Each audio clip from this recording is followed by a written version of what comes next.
Hi, I'm Will Becton. And I'm Amber Becton. We're in the same room. Yes, we are. We're happy to share episode 2 of Jett Road Studios Presents, our new podcast that's all pilots. That's right. This episode is a pilot for Genius Revisited, a show that looks at significant but complicated historical figures through a modern, neurodiverse lens. It's so great to have teamed up with Rob Kutner, an old Conan friend, and it was nice for me to get to know him a little bit better through this process. Yeah, he's been great to work with, and he brought on Marlene Sharp, who is really involved in organizations like Autism and Entertainment and Spectrum Laboratory, which I'm really happy to know about. She's been great as well. Jeremiah Watkins and Chelsea Darnell are also great in this. It's a really great group of people that were assembled, the best tour guides one could have. I'm excited about this episode. I think there's a lot of Instagram ideas in terms of what neurodiversity is, people self-diagnosing themselves as autistic. And I think this is a really nice way of people getting a little bit deeper into what those things actually are. Yeah, I'm excited. Here it is. Jett Road Studios presents Genius Revisited. Ladies and gentlemen, Genius Revisited. Your host, Rob Kutner. Welcome to Genius Revisited, a podcast where we take a second look at famous people who were brilliant, extraordinarily accomplished creators, leaders, inventors, and more, and who many people who knew and worked with them also found to be difficult, quirky, and sometimes, to use their words, not mine, crazy. We'll be wondering what really made those unique brains tick through the modern lens of neurodiversity. Now, full disclosure, none of us are psychologists. The closest I've ever come to one is in my therapy sessions. So we are definitely not diagnosing or pretending to be experts. We're all just curious folks who spend a lot of time with our friends in the neurodivergent community and want to open up our and your minds to all the wonderfully different ways that we humans can be wired. So I'm Rob Kutner, an LA-based TV comedy writer-producer, and with me is Marlene Sharp, organizer for Autism and Entertainment and the Orange County Asperger's Support Group, and Will Becton, podcast producer, engineer, and owner of Jett Road Studios. Will and I also worked together on Conan O'Brien's show, and we also went to the same high school. At this point, we're basically stalking each other. Wow, that's a fun fact. I'd like to welcome our special guest today, Jeremiah Watkins, host of the hit YouTube series, Stand Up on the Spot, the co-host of the Trailer Tales podcast. He is currently on tour and has a new special out now on his YouTube. Welcome, Jeremiah. Welcome. Hey. Hey. Good to be here. Thanks for joining us. Yes, thanks for having me. Now we'll listen as a number of Spectrum Laboratory actors portray actors who actually worked with Stanley Kubrick. Sidney Pollack. During the filming of Eyes Wide Shut, I had a fairly meaningless scene. Just me getting up from my chair and walking to the door. Stanley made me do hundreds of takes, trying different ways to perform this simple act. Finally, I got so tired, I asked, what else could I possibly do? Stanley replied, well, I didn't think it was going to take this long, Sidney. But don't you want to get it right? Shelley Duvall, The Shining. Stanley has a vision in his head of what he wants to see through his camera. And if you don't quite understand where he is coming from, he gets frustrated and angry. Malcolm McDowell, Clockwork Orange. I remember once going into Stanley's study, and he had his earphones on. He shushed me. I wanted to ask him something, and I thought, what on earth is he listening to? Oh, I know. He's listening to the latest concert recording of Beethoven's Ninth. And this went on for 20 minutes. Eventually, he took the earphones off, turned to me, and said, another near miss at Heathrow Airport. Marie Windsor, The Killing. Stanley was an introverted person. He was very quiet, and while on the set, I'd never heard him yell at the crew or anybody. When he had some idea for me to do or change, he would wiggle his finger, and we would go away from the action, and he would tell me what he wanted or didn't want. He was only in his 20s, but you just had a sense of his having pure confidence in himself. Wow, interesting stuff. I'm glad I've not had experience on the set like that. You guys Stanley Kubrick fans, Marlene and Jeremiah, do you guys know Kubrick's work? I've seen A Clockwork Orange, so I've got that. That's a good one. Yeah, that's a good starter. That's a good entry point for good old Stanley. And Marlene? I thought I had only seen one Stanley Kubrick film, which was Eyes Wide Shut. But then you told me, Rob, that The Shining was a Kubrick film. So that's 2. I've seen 3 now that we're talking about it. Oh, okay. Wow. I'm finding out. Guys, our Kubrick count is going up. Will, can we get a Kubrick counter? Yeah. Which ones have you seen? What are the others? Yeah, Eyes Wide Shut, The Shining, Wow. Clockwork Orange. Wow. It turns out I'm a huge Stanley Kubrick fan. You've seen his worst and his best. Yeah. And also Lolita. And Lolita. But I just discovered that You this lived it. morning. No. Too soon. I don't Not even know. quite. Too soon. I'm a bit of a Kubrick, I wouldn't say nerd, but I would say nut is more like it. I've probably seen almost all his films, although not many for a long time. So I'm kind of a big fan, but I'm hoping that to be sort of reminded and educated about what I loved about some of his films. Yeah, I'm a big Stanley Kubrick guy. As a matter of fact, at one point, if you did a combination of his name, you probably could hack into any of my passwords. Oh, wow. I had to change it up. Are you responsible for this big book that we have on the table here, the Stanley Kubrick reference? Yes, the pristine, almost untouched, just arrived from Amazon Stanley Kubrick book. Yeah. Thank you for that. Will's like, look at me, I'm a book reader. So just to kind of give us some ammunition on what we think was going on with Stanley Kubrick and if his genius was, explainable in a way that might shed light on why he was so particular and interesting to deal with. Read some biography information here. Stanley Kubrick was an American film director known for such seminal works as Dr. Strangelove, 2001, A Space Odyssey, A Clockwork Orange, and The Shining. As a child, he wasn't a particularly good student, but did develop an early fascination with photography. He became a staff photographer for Look magazine while still a teenager and supplemented his income by playing chess for money in Washington Square Park in New York. Stanley Kubrick is widely considered one of the greatest filmmakers of all time. He was meticulous, innovative, and uncompromising as a director. He wasn't a particularly warm guy, and he rubbed a lot of people the wrong way. Kubrick was notorious for doing dozens of takes and had complicated relationships with many of the people he worked with. Cinematographer John Alcott, who won the Oscar for cinematography on Barry Lyndon, once said he considered Kubrick to be the nearest thing to genius I have ever worked with all the problems of a genius. 2001. Oh, I another saw one. that one too. Yes. Ding, ding, ding, ding. I actually have to admit I have not seen Eyes Wide Shut. Or I'm embarrassed to say Barry Lyndon, which is one of his masterpieces and probably one of his most meticulous, I think, works. Yes. In terms of details as well. Barry Lyndon comes up in the meticulous area. It's described as like a painting. Like the whole thing is like painting after painting. Yeah.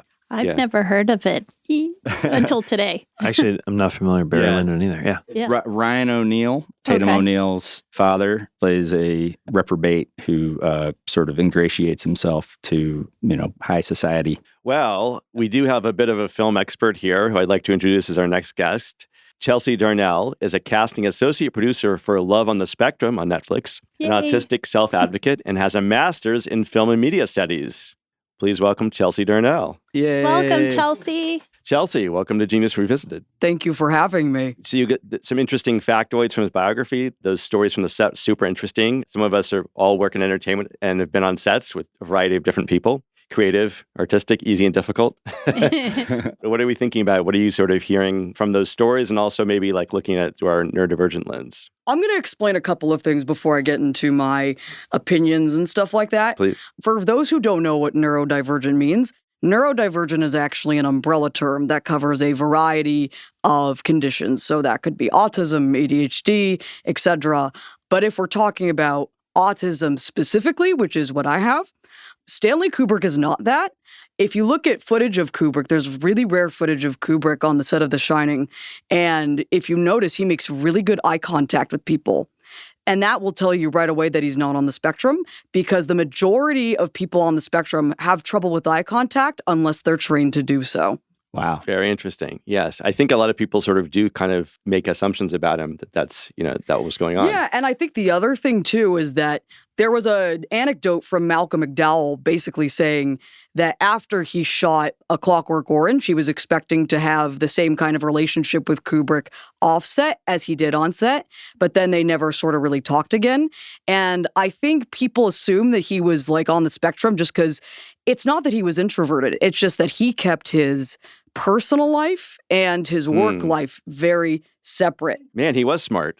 Right? He was a genius. Right? And I think Hollywood's not used to someone like that. And he didn't do a lot of press tours. And I think there's an assumption that directors have to be as much of celebrities as the actors who are in the film. Kubrick was solely interested, for him, I don't think he saw film as purely an entertainment vessel. He saw it as an art vessel. And that's why you see him nitpicking a lot. Things that seem trivial, he thought were important because he was very much an artist type rather than an entertainment type of person. And I think people assume that he was socially awkward just because he didn't do interviews or because he liked things a certain way. I would say he was actually neurotypical, although maybe he had some slight eccentricities. The main thing that tells me that he's not on the autism spectrum is because he was fiercely independent from a young age. The majority of people I know that are on the spectrum, including myself, independence does not come naturally to a lot of people on the spectrum. Even if people try to be independent, they make more mistakes than a neurotypical person would. And the fact that his trajectory was so fluid, that tells me he was not on the autism spectrum, because even though he may have been eccentric, he was very good at, meticulously planning things and having things work out in a way for him, if that makes any sense. Oh, yeah. Jeremiah, I'm curious because, you're a stand-up comedian. And so you and people you work with have to do some highly repetitive things as far as developing a set and performing it from lots of different audiences. And I'm sure that there's a lot of interesting personalities in that world. Do you recognize any of Stanley Kubrick's sort of eccentricities in terms of, especially in terms of obsession and just kind of really being comfortable in excessive repetition, for lack of a better way of framing it? Yeah, I mean, just learning more about him, I kind of relate to him a lot as far as him wanting to get things done a certain way and him wanting it to be done a right way. And I think that he spent 3 days on a shot with Sidney Pollack. For a door? To open a door, yes. To go open a door? But if you've seen him open that door, I mean, it stays with you. It blows you away? Yeah. You can't close the door. It's all timer. To me hearing that, I'm like, okay, autism is a spectrum. I'm like, that sounds definitely like it could be somewhere on the spectrum. Just hearing that. Yeah. But at the same time, just crafting a headlining set, you have to do it over and over and over. I just read that Seinfeld worked on a joke for 3 years. I just read this profile. There was a certain joke that wasn't landing. He kept trying different things for 3 years with audiences until he finally got it to work. Oh, yeah. I could see that. I have jokes that I've shelved and then brought back years and years later. And now it works because I'm more polished as a comic now than I was a decade ago. Oh, wow. You just keep reworking. Yeah, me too. Yeah. And it's funny, with the door thing, I mean, I guess somebody could perceive it as a little maybe obsessive, but to him it was important because he was just a very visual person. I mean, he was a photographer. It's interesting too, because if you look at any of the documentaries, you'll know that he had a wife, he had kids, and he was very close to all of them. And I think he just kept, it's like I said, personal life and work life very separate. Right. I mean, I think one thing to talk about here, just a little bit to go back what you said, Chelsea, earlier, is you're saying definitely not on the autism spectrum, but we're also talking about, as you said, an umbrella. Yeah, possibly some OCD tendencies, which I have as well. That's where I was going for. Where is OCD? Is that considered its own thing, or is that attached to another neurodivergent phenomenon? So I believe OCD is really not necessarily a neurodiversity condition, but a mental health condition. But a lot of times these conditions are what we call, quote, comorbid. That means they exist together really often. And anxiety, too. Yeah. I've heard that anxiety is inherently an anxiity disorder. Again, yes, I know this because that's another diagnosis I have on top of the autism. Congratulations. Thank you. I also wanted to chime in that I've been diagnosed as ADHD, Same. And I also know the flip side of that, which can be an advantage, is when other ADHD people talk about as hyperfocus. Like, it's hard to focus on like your life, and the people in your life want to kill you for that. But then when you're doing your thing, you go down into that rabbit hole so deep that no one can get you out. And some of this reminds me of that too, like in a way, like trying to bring his vision, like he was so focused on it. Yeah, and a lot of artists have ADHD, but it's the kind where you can only focus on that one thing. There's the kind where you can't focus at all, and then there's the kind where you're like super hyper-focused on the one little thing. I don't have ADHD, but I have a lot of friends that do fall on that spectrum, and that seems to be a different type of ADHD nobody really talks about. People like focus really well on one thing, but they can only focus on that one thing and nothing else. I definitely relate to that, and it adds to the frustration of the people that you either, live with or work with, because they see this example of you really attacking something and being really locked in, and they're like, what the fuck? What about all this other stuff, And I think in the world of comedy, I come from more of a improv background. Me too. But there is this sort of sense, and I don't know if, Jeremiah, if you can speak to this, but like a lot of people I know are in comedy are like, thank God I found this, because I wasn't good at anything else. Yeah, a lot of comedians suffer from not being able to pour themselves into anything else except comedy. So that's why sometimes the funniest people on the planet don't have their social media together. They're not the best business people. That's their saving grace. They're putting all their life force and energy into the jokes, but the rest of the stuff suffers because they don't know how to become a person outside of that. So they, that's what a lot of comics, they sleep till way late in the afternoon and they're just going up at night. Like I know so many friends over the years where, including myself, depending on like scheduling and stuff like that, where the first time you go outside is to get in your car to go to the club to perform a set. That's the rooster. Yeah. That's the wake up call. Yeah. I want to bring up the Matthew Modine quote about his wife is going to labor early. She's somewhere else, in a different city or probably country. And Kubrick didn't want him to go and said, what are you going to do in the operating room? Get in the doctor's way.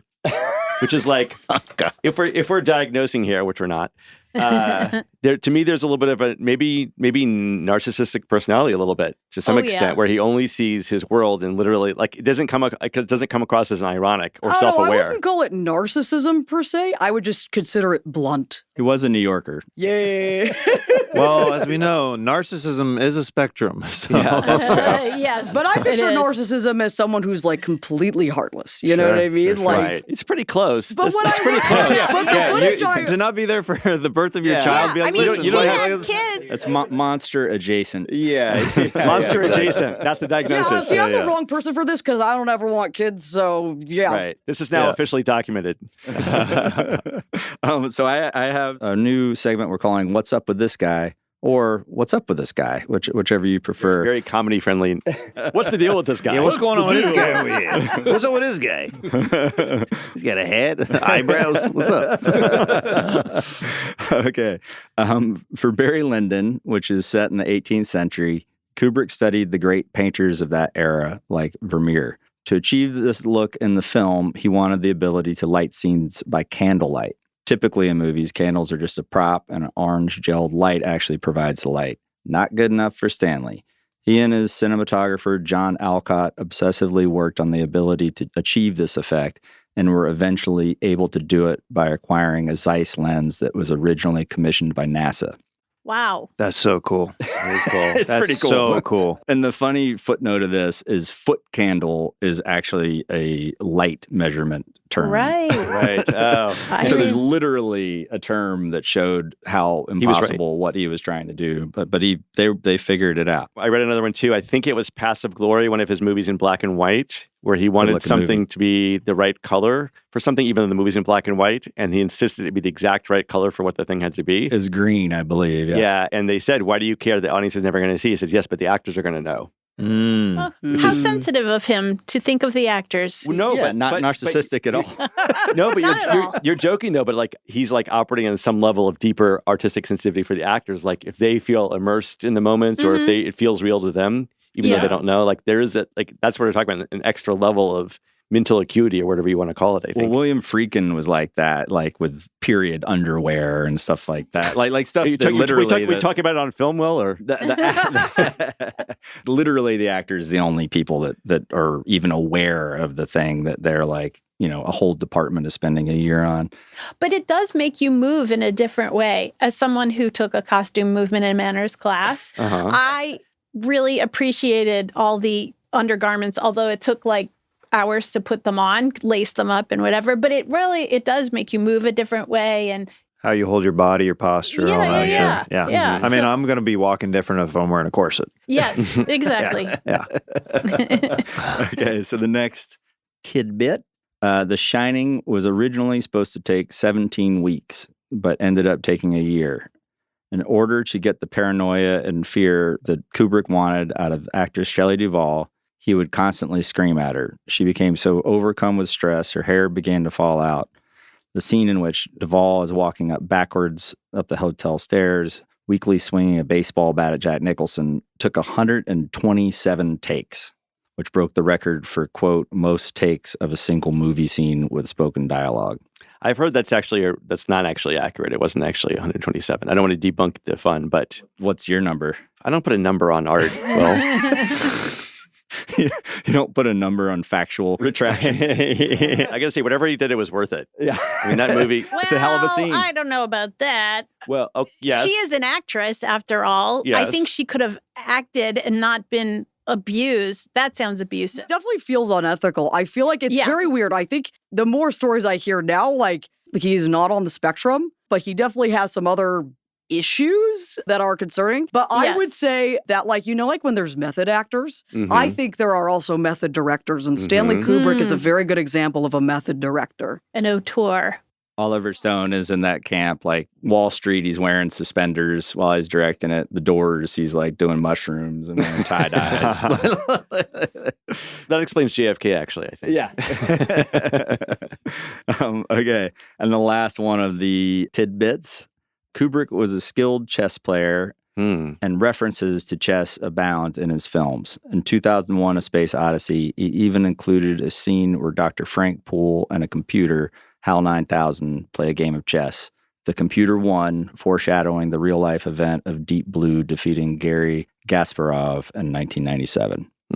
I mean, it sort of all tracks, right? Like, he's thinking on, like, multiple levels, right? As a director, he's thinking on all these levels, which is some of the stuff we're talking about, the way you do in chess, I think. Yeah, I don't know. Is chess a popular pastime in your world, Chelsea? Absolutely not. No, it's not. I mean, maybe autism's a spectrum, right? And maybe there's some people that enjoy it, but a lot of people on the spectrum, including me, have motor skill issues. And in order to play chess correctly, you have to have like good motor skills and good like sort of executive function. It's a very complicated game.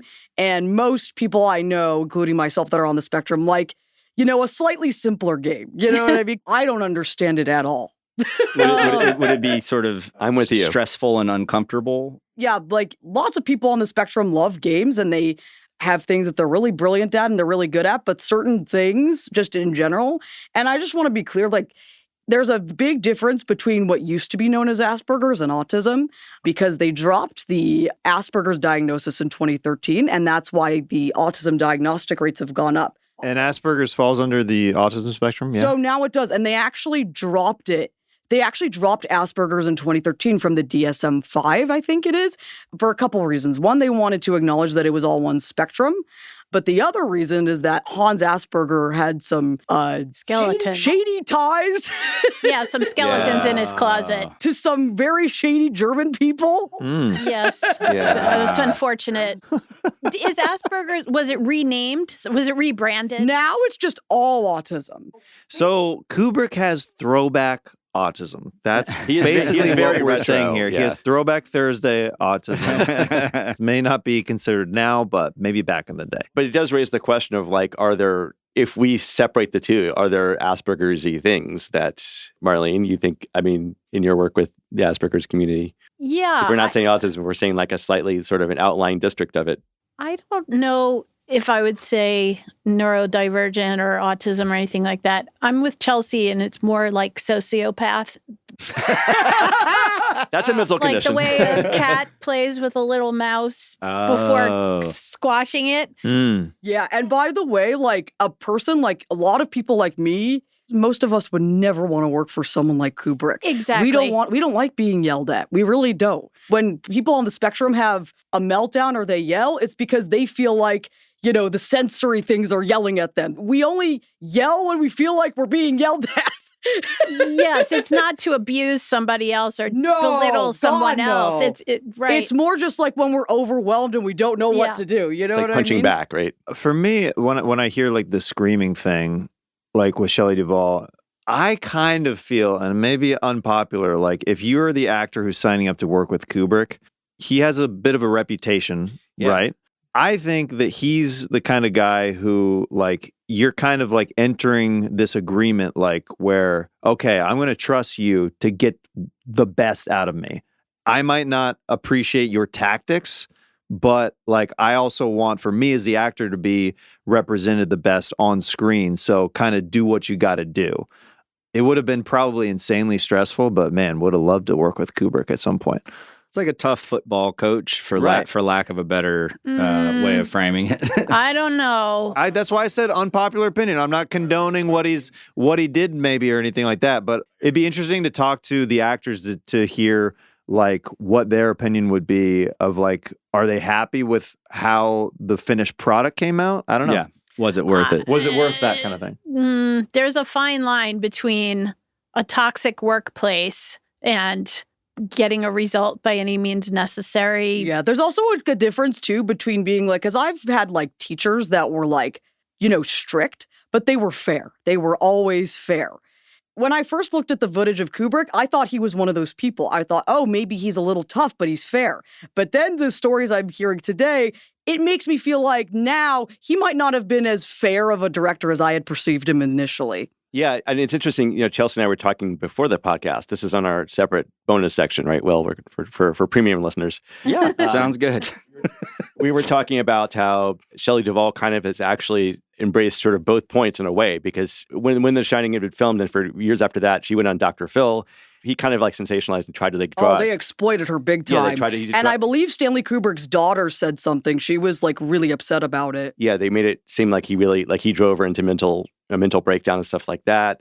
She didn't deny that. And then later on in life, you hear interviews where she says like what you're saying, Jeremiah, which is like it was really horrible, but it got this great performance out of me, and it was worth it in the end. And maybe it's because she came back to a place of mental health after that. And right. It's interesting. Like he walks in the tightrope for sure.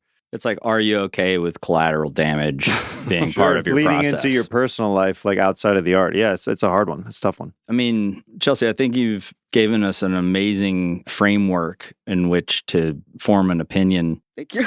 Do we want to go around the room and kind of give our final thoughts on what we thought, quote unquote, was going on with Stanley Kubrick? I will start. He's a jerk. Valid. A bully. Yes, that's what he sounds like. A bully. I kind of liked sociopath when I heard it. Sociopath. It all locked into place for me there. I was softening a bit. I go back to sociopath. And some great people have done great things who've been sociopaths. He's hardly alone in that. Oh, yeah. I think anybody who is considered like a legend in their field is a little sociopathic. I truly believe that. Michael Jordan is for sure a sociopath with basketball. Steve Jobs is a horrible person. Yeah. Anybody who is like so obsessive about the one thing that they want to shine at and be brilliant at, there is going to be collateral damage. Tom Hanks. But Rob's not like that. Rob is very respectful of people. And look, I've reached a plateau. Oh, okay. All right. I like the fact that Jeremiah used the word shine as his term for succeeding. Hey, somebody's listening now.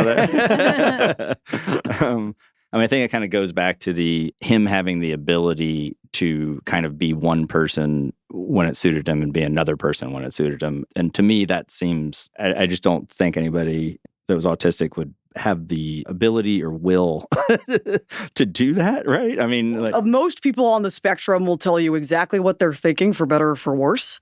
Many people on the spectrum will say things that maybe are not necessarily the most socially appropriate, but that doesn't mean we can't grow and learn from things. And but two-faced is not a very common thing in the autism community. That's what I mean, only because it's almost the opposite problem. We're just very, I would say we can be very blunt, and sometimes we may need to be told, hey, this is not the most appropriate thing to say in this setting, and we may need to be, taught that. Right. The Kubrick behavior is more calculating and indicative of an opportunist. It's not masking. It's not like a masking kind of thing. Yeah. Jeremiah, do you have a final, other than the success point, which is a great one, do you think he was sort of capable of great results without having to use the means he used? Oh, that's such a great question. Ooh, that's interesting. I think he was capable, but he could have used that as a crutch, to be honest. Because when you're getting certain results from people, that's your go-to. So like, okay, he saw that like, okay, I'm getting real-time results by yelling at this woman, rather than being maybe more creative in a different way, where he was incredibly creative, like visually and like as a director another way. He could have maybe been more creative and pulled her to the side and gone over with her character a little bit more. But that also takes more time. So he was probably more focused in other ways about like, okay, like this is getting the results that I need right here, right now. And I'm just shutting this off. I'm not worrying about like her feelings or anything like that, but it's providing results. I'm going to do that in this moment. So I think he could have maybe, but it would have been even longer amount of time filming and like than what he normally was. When you're careful with people's emotions and their feelings and stuff like that, it takes time and it takes effort, and you have to be patience and patience, and you have to be considerate about that. And getting her to that place may have taken a lot longer. So it's an interesting question to ask: is could he have done it? I think he could have, but it changes your approach. Consent, like. Did he talk to her ahead of time and say, okay, I'm going to verbally abuse you a lot to get this to the point where... I don't think he would have been that blunt with not. That's a really good point. Listen, are you cool with being verbally abused? Because it's about to happen a lot. If you sign up with the old Coobs, it's going to be pretty crazy on set. I'm a little bit of a loose cannon. It's in the contract. It says Yeah. Like, I don't think there's that pre-interview, like, where you sit down with them and you're like, listen, I'm a jerk, all right? And now you're going to look great on camera, but you're going to lose your hair because of me. Yes. It goes back to the toxic workplace thing that you mentioned earlier, Marlene, because he was also very much a product of the male directorial system of like, well, probably still through now, honestly, but where the male was like the center of the universe in the director's suit, and the director's already on an ego trip, and even the best directors on an ego trip. A lot of film ethics in general back then. Film what? Exactly. They kind of didn't, like with Wizard of Oz, for example, that snow is asbestos. Like, and so like the film industry, Method like, I don't think Jeremiah's playing right now. Good, another solid director. How is that part of the Oz story? Jeremiah just defends all these horrible directors. Point is like, no, that, this guy has weird ethics. Like, let's hear Chelsea's point. My point is that like a lot of 20th century film ethics, whether it was people or health and safety or, child actors, were not in a good place. And that's where the expression, they don't make movies like they used to comes from. That's where it comes from. More literal than you thought. Yeah. Only at this point in the 21st century, like after 2017 with, Harvey Weinstein, I think that changed so much with ethics on everything. Not just, harassment and stuff like that, but everything. Agreed. Yeah. Yes. Because before, I felt like when I complained about toxic workplaces, at least my family would try to convince me that I never did have that experience, that, I've only worked at lovely places and I'm just being ungrateful.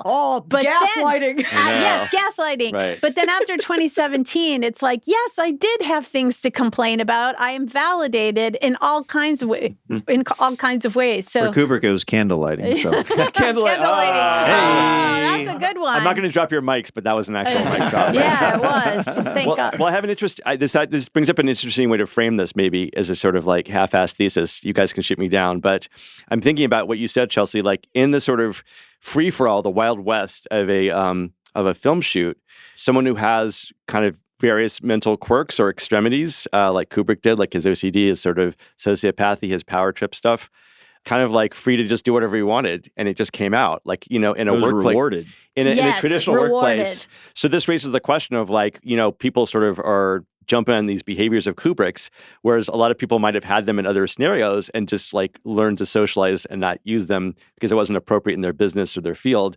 Whereas like the freak flag flies, it all comes out on a film set when you're the dude in charge. And so we might be mistakenly, sort of associating things. People have these kind of behaviors all around. We just don't see them come out. Yeah, and I should be very clear. As a person on the spectrum, because I'm looking to be in the entertainment industry, as many other people with autism, we're not Kubrick. We want a fair workplace. We actually hate being yelled at. we are all for like fair treatment. But if there's something that like, maybe that we do that isn't the most socially appropriate, like, because, you have to be considerate of other people. We do want to learn that. Even if we resist just a little bit in our own head, in our hearts, we still want to learn that stuff, if that makes any sense. Totally. Mm-hmm. I have nothing to add to that. I think that brings us to a good place. I want to thank everybody here. Will, first of all, for keeping the recording and the cameras going. Thank you, Will. And for making this all happen, for coming up with this idea and bringing us all in here. Thank you guys for being game to do this, Jeremiah and Chelsea in particular. And this was admittedly a sort of a half-baked idea on purpose because we wanted to talk about this and explore it. Now we can say it's 3/4 baked. Now it's like the toothpick is sort of sticking a little bit. Crumbs of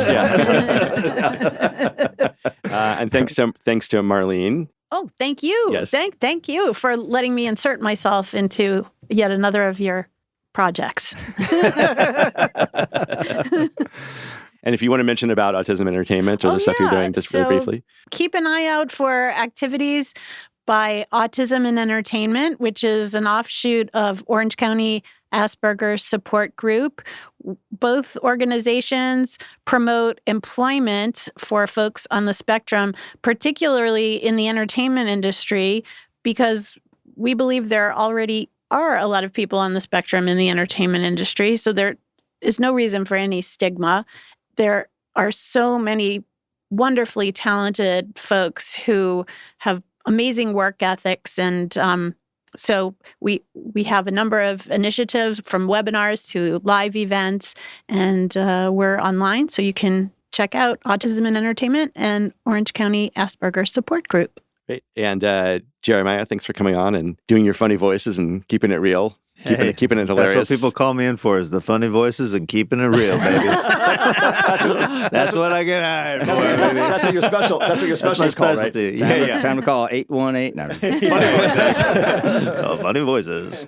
Follow me online at Jeremiah Stand Up on all social media. I've got a lot of YouTube content, 3 different channels: Stand Up on the Spot, Trailer Tales, and my personal channel, Jeremiah Watkins. Weekly content all over, and I'm on tour. You can get tickets at jeremiahwatkins.com. I'm probably coming to a city near you doing stand-up comedy.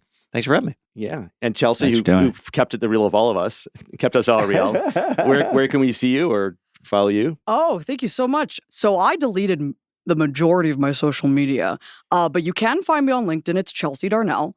I also have an IMDb page, same thing. You can also find some videos of me on YouTube doing interviews and maybe some of the stuff I've done with Spectrum Laboratory. And for those who don't know what that organization is, it's an organization that helps people with autism and other neurodivergent conditions learn skills in the entertainment industry. Yes, Spectrum Lab's voiceover artists contributed those actor recreations we did, and a special thanks to Kathy McCauley, who did one of them, and also got them all recorded and laid on some really, really great performances there. Thank you, Kathy. We love you. Well, that was really interesting. I mean, I loved being in that room, and the intelligence level was pretty damn high in there, but it was also warm. I'm glad that you had that book on the table that was like not touched. So I saw it in the house. It was like, okay, this is going to be some research. Yeah. I remember one time in high school, I said I was going camping and I didn't. So I rubbed a bunch of dirt on the tent to make it look like I went camping. I briefly considered the idea of distressing the book, giving it some dog ears, but that didn't feel ethical. So thanks for listening. I thought it was really interesting. It's okay for someone to be eccentric and not necessarily have to be neurodiverse. There's a difference. I think one has to recognize that people who are spectrum have a different path than people who are artistic and a bit eccentric. Yeah, some things I was aware of and other things were completely new to me. So it was really cool to have all that information sort of cheerfully and humorously conveyed. We are very excited to introduce our friend Madeline Smithberg for our next pilot, Pilot Lounge. Yeah, that's a fun one. It's Madeline, who I know from the Daily Show days, and Lauren Weedman, also old New York friend, and Mark Evan Jackson, who I'd never met before and is super funny, like Brooklyn Nine-Nine. Like he's been in a ton of stuff, but he was really nice. I'm excited. And also, like, didn't you record Lauren Weedman's audition? Yeah. Josh Gilbert and I made her Daily Show audition tape in Woodstock, New York. And she was interviewing John Krynick. Was he already doing the Sunset Boulevard? John Krynick was knitting the screenplay to Sunset Boulevard. Oh, that was so incredible. Yeah. And I still have my bug scarf from him. Yeah, that guy's a genius. Thanks for checking out Jett Road Studios Presents, specifically Genius Revisited. We're very excited. This was a passion project. Oh, God. This is what was it called? Labor of Love. This is a labor of love project. Thanks, everybody. Genius Revisited is hosted by Rob Kutner and Marlene Sharp, produced by Will Becton and Rob Kutner, and co-produced by Marlene Sharp. A big thank you to our guests Jeremiah Watkins and Chelsea Darnell, and also a big thank you to Kathy McCauley and the very talented people at Spectrum Laboratory for the amazing voiceover work. Hi, I'm Jeremy Ebenstein. Atticus Baldwin. Caroline Corey. Kathy McCauley. If you can please rate and review the show, that would be much appreciated. You can also find us on Instagram, YouTube, or jetroadstudios.com, where you can sign up for the mailing list. We'll see you in like 2 weeks. Jett Road Studios, where it's always pilot season.